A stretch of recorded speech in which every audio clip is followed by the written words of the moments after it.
जब हमारे घर के हालात बहुत ख़राब थे मैम, हमारे घर में खाने को नहीं होता था, हम भूखे सो जाते थे, इसलिए हम पढ़ नहीं सके। एज बहुत बड़ी थी मेरी, तो दूसरे स्कूल में हम लोग मेरा एडमिशन करवाने गई अम्मी, तो वो बोला कि क्या नाम है, नहीं भाई इसका एडमिशन नहीं ले सकते हम। छोटे छोटे बच्चों में अजीब सी दिखेगी, मुझे बहुत बुरा फील हुआ। मैं जाहिल हूँ, मुझे पढ़ना नहीं आता।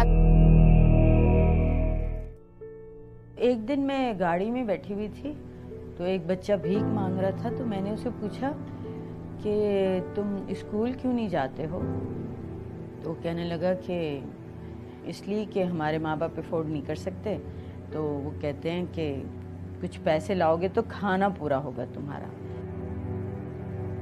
तब मैंने सोचा कि ये तो दुनिया ही कोई और है। मैं पढ़ना चाहता हूँ, कुछ सीखना चाहता हूँ और आगे ही आगे बढ़ना चाहता हूँ। इस ख्वाब को हकीकत का रूप देने की एक कोशिश की है परवीन अफशार राव ने, जो किसी नारे और दावे के बगैर सिर्फ अपने अमल से तालीम से महरूम बच्चों के रास्ते में इल्म के दिए रोशन करती जा रही हैं। इंसान को वही कुछ मिलता है जिसके लिए वो मेहनत करता है। मुझे सब कुछ पढ़ना और लिखना आता है, क्योंकि मैं एक बहुत अच्छे स्कूल में पढ़ती हूँ जिसकी फीस ज़्यादा नहीं, सिर्फ 1 रुपया है।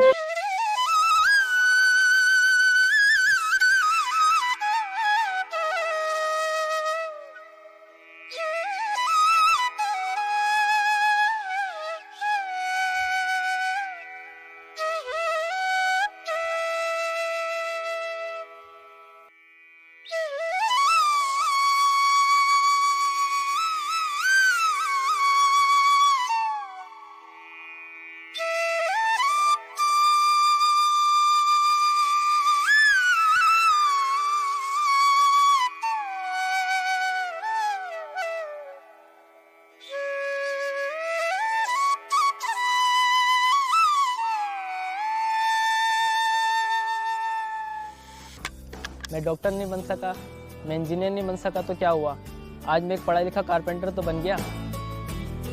मैं ये फ़ख्र फील कर रहा हूँ अपने आप में कि मैं काम भी कर रहा हूँ और पढ़ भी रहा हूँ। ये सब मुझे अपने स्कूल से हासिल।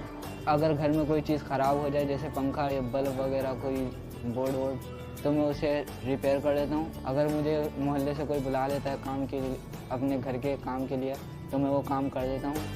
अब मुझे लगता है कि मैं एक आर्टिस्ट तो बन ही सकती हूँ।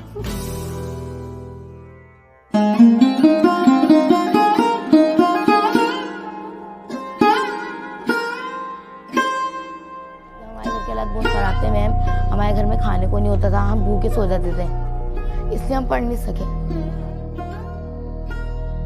एज बहुत बड़ी थी मेरी, तो दूसरे स्कूल में हम लोग मेरा एडमिशन करवाने गई अम्मी, तो वो बोला कि क्या नाम है, नहीं भाई इसका एडमिशन नहीं ले सकते हम। छोटे छोटे बच्चों में अजीब सी दिखेगी, मुझे बहुत बुरा फील हुआ। मैं जाहिल हूँ, मुझे पढ़ना नहीं आता।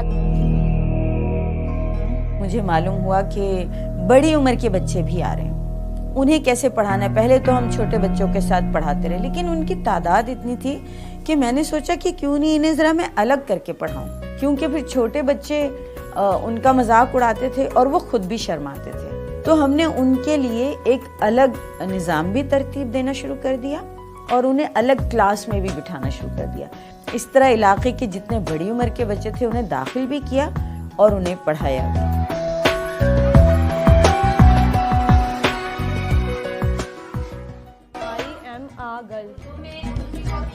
मेरे ख्याल में जब एक मर्द पढ़ता है तो सिर्फ एक फर्द पढ़ता है, लेकिन जब एक औरत तालीम हासिल करती है तो पूरा ख़ानदान तालीम हासिल करता है।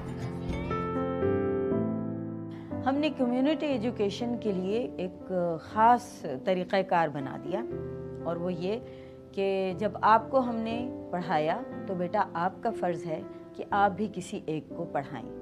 मेरी बेटी छोटी वाली मुझे पढ़ा रही है, वो 8th क्लास में है। अब मैं इतना पढ़ लिखना आ गया मुझे कि मैं हिसाब किताब घर में थोड़ा बहुत कर लेती हूँ। हमारी गली में एक दुकानदार रहते थे, हमने उनको बोला पढ़ना चाहेंगे, उन्होंने बोला मैं पढ़ा लिखा तो नहीं, लेकिन मैं पढ़ लूँगा, आपसे कोई मसला नहीं है। अब वो अल्लाह का शुक्र, उनको 1.5 साल हो गया पढ़ते हुए, उनको बहुत पढ़ना आ चुका है। मैगज़ीन पढ़ लेते हैं, अखबार पढ़ लेते हैं और अपने बच्चों को पोतियों को कहानियाँ पढ़ के भी सुना देते हैं। मुझे खुशी है कि मैं माएँ अपनी बेटियों को पढ़ाती हैं, मेरी बेटी ने मुझे पढ़ाया। हमारे स्कूल की बच्चियों ने जिन्होंने नर्सरी से हमारे पास पढ़ा था, अब वो हमारे ही स्कूल में पढ़ा भी रही हैं। तो मैंने कहा कि यहाँ की बच्चियों को अगर मैं टीचर बनाऊँ, एक तो उनको आसानी होती है, दूसरे उन्हें रोज़गार मिलेगा, तीसरे ये कि इन बच्चों के मसाइल को वो ज़्यादा बेहतर तरीके से समझती हैं और उनकी रिस्पेक्ट भी करती हैं। टीचर्स को मज़ीद तालीम हासिल करने के लिए लोन भी दिया जाता है। स्कूल में टीचर्स को लोन भी प्रोवाइड करना शुरू कर दिया कि भाई आप अपनी सैलरी जो है वो तो घर लेके जाएं, क्योंकि घर वालों को ज़रूरत है, लेकिन आप अपनी एजुकेशन छोड़े नहीं। आज ये स्कूल कराची के अलावा लाहौर, सरगोधा और कश्मीर की मज़ाफ़ाती बस्तियों में 4 डायमेंशनल तालीम के दिए रोशन कर रहा है। 4 इमारतों में किए जाने वाले 4 मुख्तलिफ तालीमी कामों को कम खर्च बनाकर स्कूल को एक ही वक्त में 4 जहतों में काम करने वाला स्कूल बना दिया गया है, ताकि कम से कम लागत में ज्यादा से ज्यादा लोगों को तालीम दी जा सके। शहरों के मज़ाफ़ात में इस मॉडल स्कूल को अप्लाई करें और बहुत सारे ऐसे स्कूल बना दें, तो हम एजुकेशन इमरजेंसी का काम कर सकते हैं, क्योंकि 4 तरह के लोग उसमें एक वक्त में पढ़ रहे हैं। तो इसका मतलब है कि हम बुनियादी एजुकेशन 8 से 10 साल में सारे पाकिस्तान को दे सकते हैं।